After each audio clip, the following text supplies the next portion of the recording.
Fala pessoal, boa noite, sejam muito bem-vindos, muito bem-vindas. A gente está começando agora mais um Aquário Casa Firjan. Para quem não conhece, é a nossa série de palestras e debates aqui que acontece regularmente desde que a casa inaugurou em 2018 para falar sobre tendências que estão impactando as pessoas, as empresas e como que como que essas transformações vão impactar aí as nossas vidas em todos os aspectos.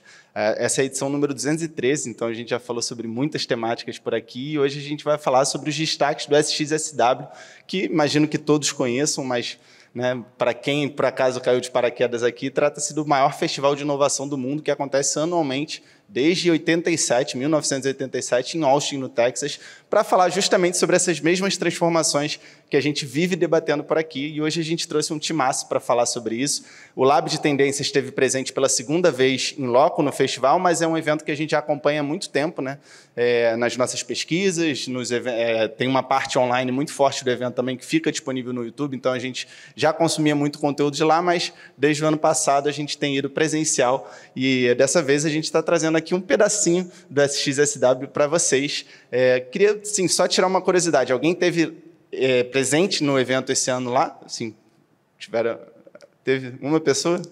Legal. O resto que não teve, eu acho que esse é o mais perto que vocês vão chegar e eu espero que vocês gostem, porque a gente vai apresentar aqui muitos pontos interessantes e no final a gente vai ter uma troca de ideia com vocês, porque a gente quer justamente ouvir o que vocês têm mais interesse de saber para a gente tentar articular algumas ideias que possam ser do interesse de vocês todos. Mas antes da gente começar, aquele jabá clássico, não deixem de seguir aqui o podcast Lab de Tendências, que é o podcast homônimo do nosso braço de pesquisa e mapeamento de tendências da Casa Firjan, o Lab de Tendências, onde também a gente recebe protagonistas do mercado para falar sobre todas essas transformações que estão acontecendo no mercado e na sociedade. Então, tem conversas muito interessantes por lá. Para quem gosta desse formato de podcast, eu recomendo seguir. Você pode acessar pelo link do QR Code ou só digitar Lab de Tendências no seu agregador de áudio preferido.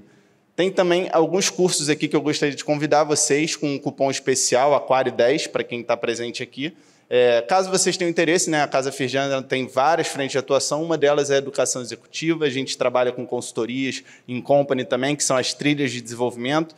Então, para quem tem interesse nesse tipo de aprofundamento dos conteúdos que a gente trata aqui no Lab de Tendências, vale a pena conferir a agenda da Casa Firjan, e isso a gente se mantém sempre atualizada no Instagram, o @CasaFirjan, para quem não segue, vale a pena seguir, ou então na plataforma, o www.casafirjan.com.br, onde a gente mantém lá a programação atualizada, além de compartilhar muito conteúdo relevante. Então, cursos aí que estão disponíveis, Design Thinking para lideranças, começando aí no dia 29, a trilha, como eu falei, que é essa consultoria, esse aprofundamento mais intenso, ali pegando a dor da empresa, com changemakers da empresa, com pessoas que são responsáveis aí por transformações dentro de uma determinada área. Então, a gente vai ter uma trilha de desenvolvimento de produtos baseado em tendências. Essa é com o apoio do Lab de Tendências. Então, a gente vai falar muito sobre estudos de futuros e como que vocês podem interpretar esses sinais de mudanças da sociedade, do mercado e trazer isso para o seu negócio, trazer isso para uma inovação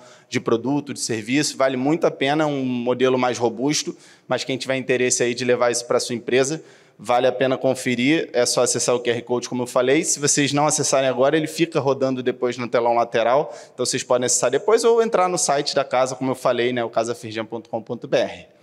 A gente também tem Introdução à Internet das Coisas, um curso ao vivo, começando aí no dia 10 de maio. Branding e Gestão de Marca com Inteligência Artificial, começando no dia 17. E são esses os cursos que eu queria divulgar aqui para vocês antes da gente começar o nosso evento. Então, sem mais delongas, vamos para o que interessa. A gente vai falar sobre os destaques do SXSW 2025 agora. E eu chamo ao palco, então, a coordenadora do Lab de Tendências, Carol Fernandes, e a pesquisadora do Lab de Tendências, Isabela Petrocilli, que tiveram presente no evento esse ano e vão trazer um pouquinho das tendências que elas observaram por lá, antes da gente entrar com outros convidados.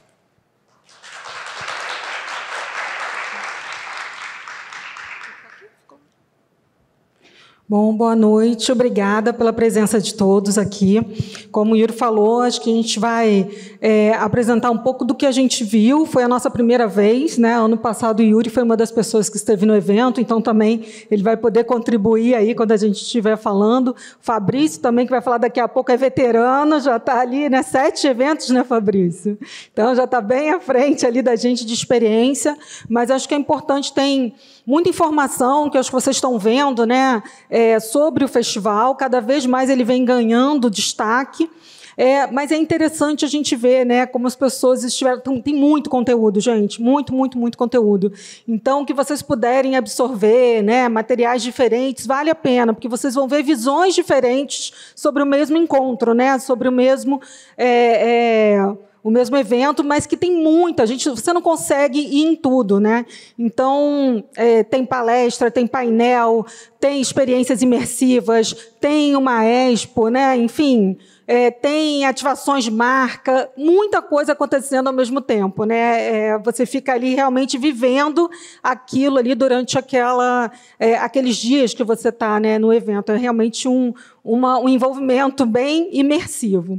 E aí, a nossa segunda vez presencial, e a gente vai trazer para vocês aí um pouco do que a gente viu, o que a gente absorveu, mas, assim, gente, tem muito mais coisa para falar, e aí eu acho que o Fabrício, né, e a Renata vão poder aí complementar aquilo que a gente está falando e trazer outras visões e outros materiais também.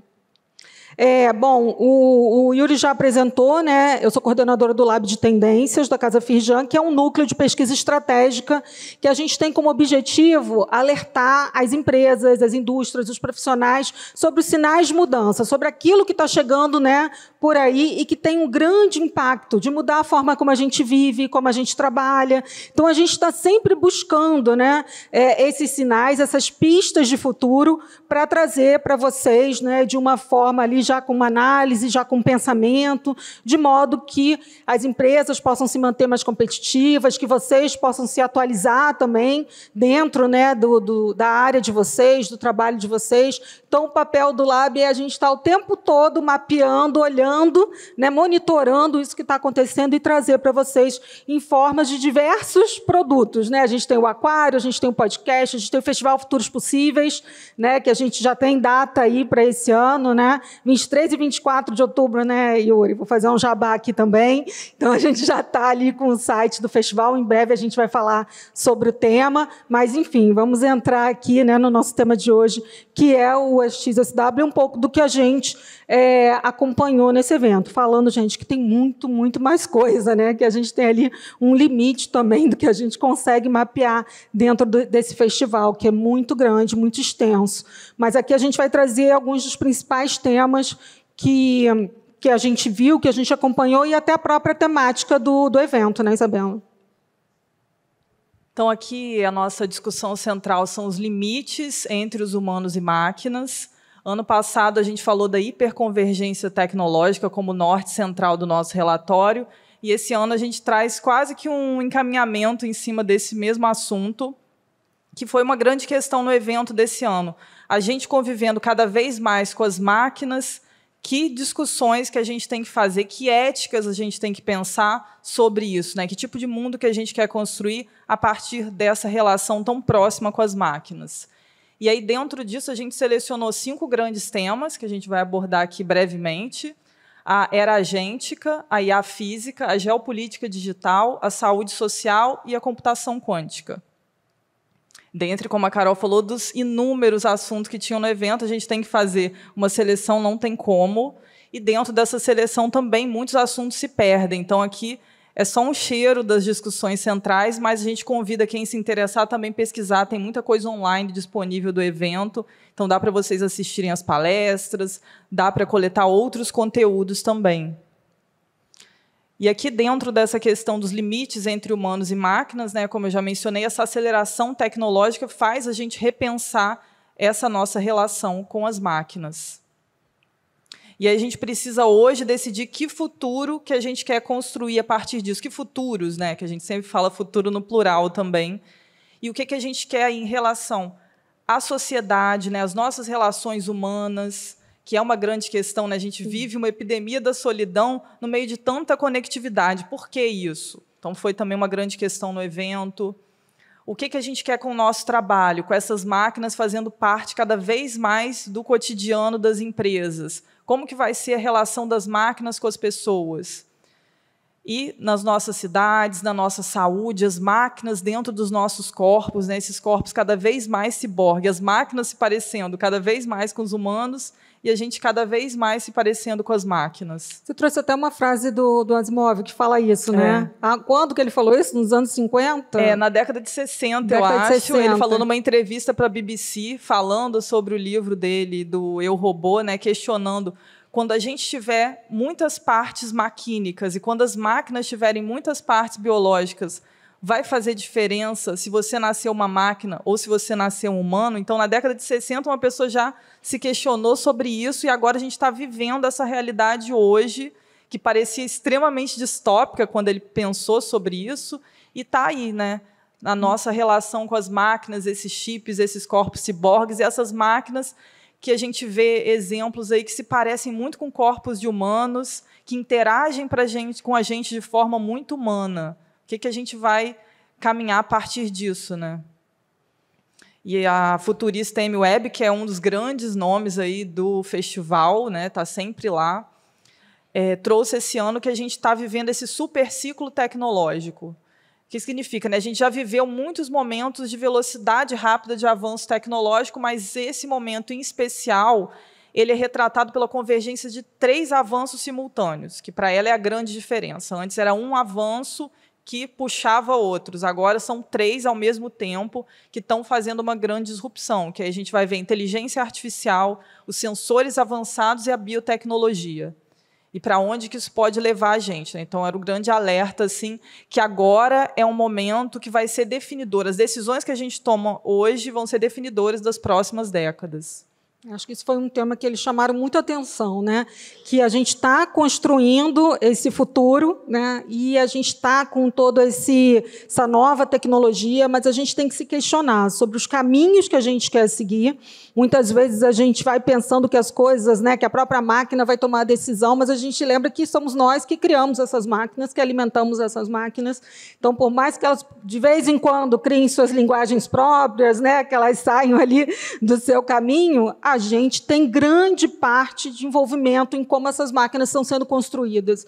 Então, é responsabilidade nossa cobrar a regulação, pensar em como nós estamos, não é só falar, né, bom dia, boa tarde para o ChatGPT, para a Alexa, né, com medo deles se voltarem contra a gente no futuro, mas sim o que a gente está colocando dentro, né, dessas tecnologias. E Carol deve lembrar também que muitos futuristas no evento, que foi um grande parcela assim, dos palestrantes, também puxavam a necessidade das empresas de terem pessoas pensando sobre o futuro, né, de você colocar no seu planejamento estratégico a pergunta "e se?", como uma pergunta fundamental. Então, você sempre está olhando mais adiante e pensando nesse contexto que a gente está também com essas transformações tão significativas. E aí a gente passa para o próximo tópico aqui, que é a era agêntica. O que significa essa era agêntica? Até então, a gente ainda tem, né, essa era agente, que é o que se espera que está chegando, que é uma IA que tem agência, ou seja, modos de agir próprios. A gente está acostumado agora com a IA dos prompts, então eu digo, faça isso, eu quero um resumo disso, eu quero que você produza um vídeo sobre isso, uma imagem sobre isso. Então, eu dou o comando, ela me dá um retorno. Agora, a gente tendo a IA agêntica, é a IA atuando por conta própria. Então, espera que ela chegue nesse fazendo coisas sem que a gente precise dar comandos para ela. Então, interagindo de uma maneira mais autônoma. Então, esse aí é o futuro que pode mudar muita coisa aí na forma como a gente se relaciona com a tecnologia no trabalho. Lembrando que também foi uma questão durante o evento, né? Falando sobre a questão dos dados sensíveis que a CIA agêntica vai ter que acionar, né? Então, toda uma questão ética também envolvendo, né, essa IA agêntica, né? Então, como que a gente também tem que se preocupar com essas questões e se a gente vai conseguir avançar tanto, já que a gente tem algumas sensibilidades importantes aí dentro dessa atuação. E a gente tendo esses agentes conosco no ambiente de trabalho, é preciso pensar assim, que métricas que a gente vai usar dentro das organizações, eu vou metrificar da mesma forma esses agentes de inteligência artificial e os humanos? Como que a gente vai organizar essas questões de produtividade? O que vai ser produtividade no trabalho? E são questões importantes, né? Onde vai estar o papel do humano? Até onde a gente vai dar autonomia para essa tecnologia? Então, de novo, a questão de agora ser o momento da gente definir essas questões, né? Aonde a gente quer ir com essas tecnologias. E um dos palestrantes do evento trouxe essa questão de que a IA agora a gente pode considerar ela como uma nova espécie, dada a quantidade de mudanças que ela está trazendo para a gente. E ele traz a questão de se a gente pode considerar ela como uma nova espécie, é porque ela interage com a gente, tanto pode ser de formas negativas, quanto a gente pode propor uma relação simbiótica, que seria uma coisa de auxílio mútuo, né? A gente com questões positivas, desculpa, a gente olhei aquela tela ali, achei que eu tinha mudado a apresentação. Com questões positivas em relação à tecnologia e ela a nós, ou então a gente vai para um caminho mais complexo, que é o caminho das distopias, né? Então, é também, de novo, batendo nessa tecla, como que a gente define para onde a gente quer ir com isso, né? Tem os riscos, mas tem muitas possibilidades interessantes que a gente está vendo, e uma das áreas é na saúde, né? Que tem muita chance aí de avanço em tratamentos, em medicamentos. Um outro ponto aqui é a IA física. Um avanço aí dentro dessa questão também da IA agêntica é essa IA no mundo aqui, a IA interagindo, saindo da esfera do digital e indo para os espaços físicos, com a questão da democratização da robótica, que foi um outro ponto muito forte no evento também, né? A interação dos robôs no nosso cotidiano. Eles falaram muito sobre isso, que a gente está no momento, né, que a robótica está recebendo muito investimento, porque há muito tempo se fala de robôs, né? A gente fala, meu Deus, desde lá atrás a gente está falando sobre robôs. Eu vi uma exposição muito interessante na Japan House, né, que era sobre a história dos robôs e tal. Então, faz tempo, só que a gente acaba não vendo, né, tão próximo, mas agora a gente está vivendo essa fase que eles estão mais próximos da gente, né? Então, onde eles saindo dos laboratórios e realmente começando a interagir. E aí tem uma série de coisas, né, que são necessárias aí para a gente ter esse envolvimento mais próximo também com esses robôs, né? Enfim, várias questões que a gente vai trazer no report, mas que acho que a gente pode destacar aqui, né, Isabela? Teve a questão da coreógrafa de robôs, né, que a gente achou muito interessante. A Cat Kwan, né, que ela fala um pouco sobre isso, a Isabela depois pode trazer um pouco dentro da fala dela também. E outras questões, né? Eles tentaram tirar um pouco, pelo menos as palestras que eu assistia, o lado distópico dos robôs, né? Tipo, nossa, se voltarão contra a gente, né? Eles falaram, não é para isso que eles estão sendo criados. Agora, é claro, a gente tem que pensar como a gente alimenta, né? Aquilo que eu falei, a gente acaba recebendo também um pouco daquilo que a gente imputa, né, nessa tecnologia. Mas eles falaram muito sobre os robôs servindo para aumentar as habilidades humanas, né? Especialmente os robôs de cuidados, os robôs que vão estar ali também diretamente tratando com as pessoas com algumas necessidades especiais, né? Então, eu senti um pouco, nas palestras que eu fui, uma busca por tirar um pouco esse olhar distópico dos robôs como o nosso inimigo, né? Apesar deles estarem fazendo uns robozões, né, grandões, né, que aí, se der ruim, vai ser difícil para a gente encarar, mas tinha uns robozinhos fofinhos também, e aí essa coisa da imagem dos robôs também é importante. Sim, e pensar também no que se espera de nós como humanos, né, dentro desse ambiente dos robôs.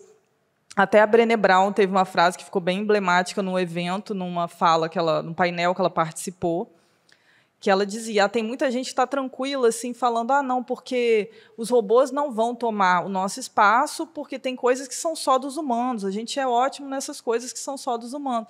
Falou, não, gente, nós somos terríveis nisso que é dos humanos. Nós somos terríveis em empatia, em criar laços de confiança. Então, preste atenção se a gente está tão assim, imune a esse avanço dos robôs, né? Então, pensar isso também. Será que a gente está tão bem nisso que a gente chama de coisas humanas? Será que a entrada da máquina também não é uma possibilidade da gente olhar de novo para nós e se questionar, será que isso que a gente considera do humano não precisa de uma revisão também, de uma atualização? Será que o novo patamar de inovação não vai ser, no final do dia, o próprio humano, né? A gente vai tanto investindo na máquina que depois a gente vai abrir espaço aí para ter que olhar para a gente e falar, opa, o que a gente não está investindo em nós mesmos, né? Porque a máquina vai tomar outros espaços de burocracia, de automação, que a gente pode parar um tempinho e pensar, e o humano nisso tudo, né? O que a gente quer como sociedade, como coletivo? Então, vai abrir um espaço aí para a gente se fazer essa pergunta também. E aí, dentro dessa questão da IA física, diz que vai entrar nessa era da autonomia generalizada das máquinas, né? Juntando, a gente falou no passado, né, como eu mencionei, que era o grande tema hiperconvergência tecnológica, de alguma forma isso está aqui também, né, juntando mobilidade, robótica, drones, computação, biotecnologia, então esses grandes avanços, e como que isso vai automatizar a nossa vida, mas que isso traz riscos, de novo, né, com a questão dos dados, a gente vai tocar esse assunto aqui também.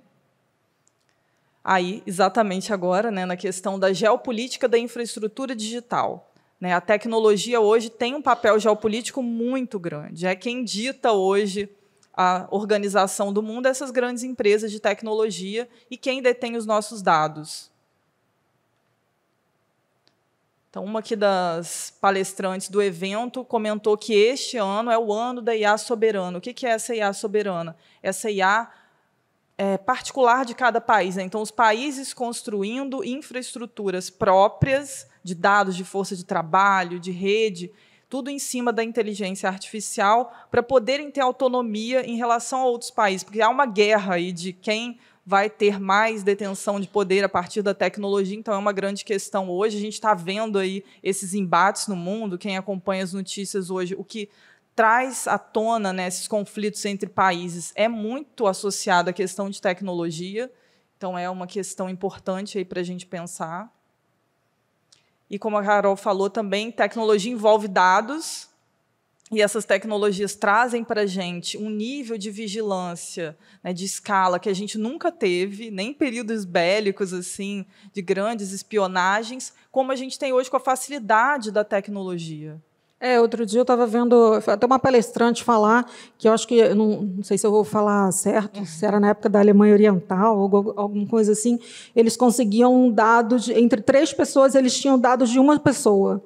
Então, imagina, hoje em dia a gente tem dados de todo mundo, né? Então, é muito maior o controle do que se tinha tempos atrás, onde se tinha que fazer isso de uma forma, né, manual, analógica, enfim. Então, imagine isso, né? Então, ela estava fazendo essa comparação às grandes inteligências, né, desses países que tinham esse tipo de controle maior e o que a gente tem hoje. E hoje você não precisa buscar esses dados estão aí, a gente mesmo oferta com muita facilidade esses dados, e com a inteligência artificial mais ainda. Toma aqui essa série de fotos minhas e faça aí ilustrações com ela. Eu estou dando as minhas fotos. Eu sou assim, eu sou assado, agora me descreva, analise o meu mapa astral, faça isso. Tudo com a inteligência artificial. Então, eles têm tudo e mais um pouco, desde o nosso endereço até pedir detalhes, né, da árvore genealógica, está tudo ali. Então, a gente entrega com muita facilidade, sem esse letramento. E sem a segurança de para onde estão indo esses dados, quem está usando isso, para que está usando isso. E aí vem a grande questão também associada, né? A gente falou no início da fala aqui da epidemia de solidão e todas essas questões que a gente está no século da solidão agora. Então, a gente tem toda essa conexão e agora, cada vez mais, com as máquinas também. E aonde a gente quer ir com isso, né? O que a gente se pergunta agora para projetar esse futuro, estimulando aí a conexão interpessoal e esse bem-estar coletivo, que são os grandes pontos aí que a gente abandonou ao longo desse trajeto, né? A gente investiu tanto em tecnologia e esqueceu de investir na gente também no meio desse percurso. E a aparência desses robôs, né? A Carol já mencionou, tem a coreógrafa de robôs aí que foi ao evento também, né, para pensar como que a forma como os robôs se movimentam movimenta as nossas emoções.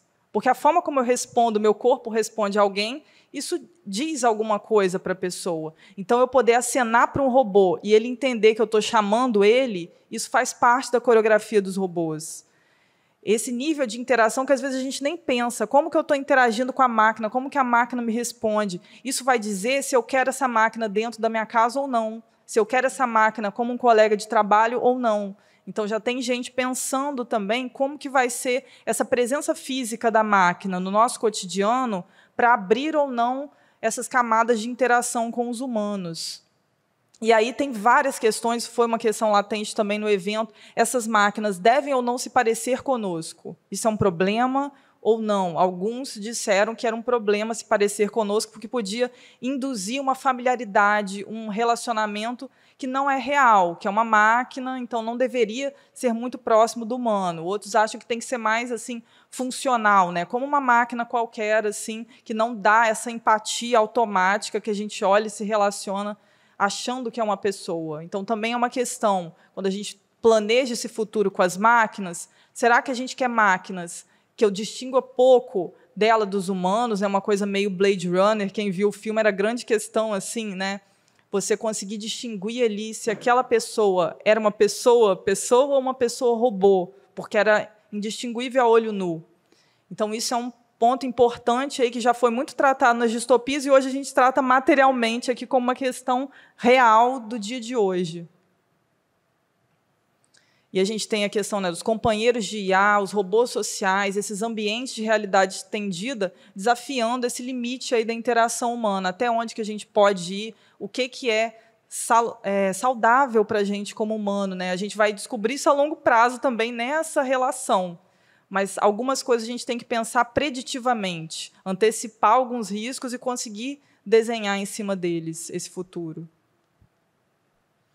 E um último ponto aqui da computação quântica, né, Carol, que foi um ponto muito badalado no evento também, que a gente viu várias palestras sobre isso. Ainda é um tema incipiente, já se fala há muitos anos sobre isso, mas ele ainda é um tema experimental em alguma medida, mas se diz aí que vai vir como um grande propulsor também de mudança junto com a inteligência artificial. Sim, um ponto muito destacado, né, que iniciaria, talvez, no campo da saúde.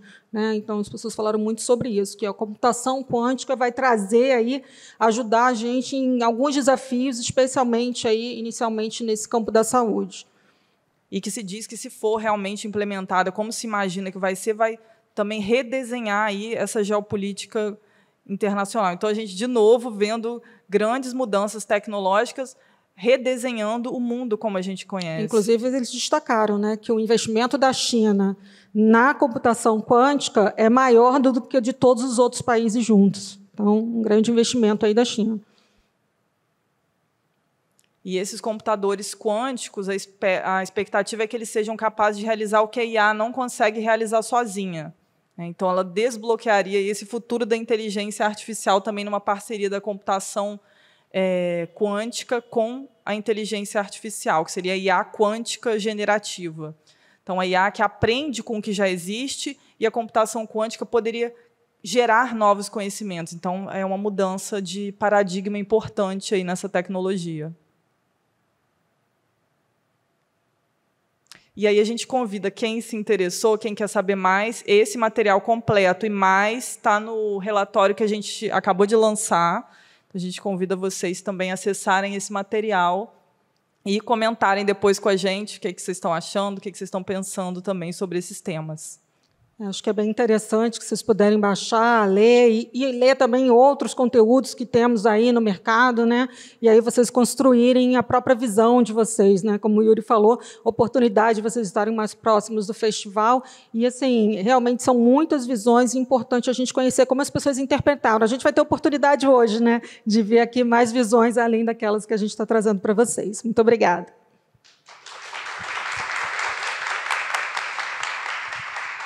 Obrigado.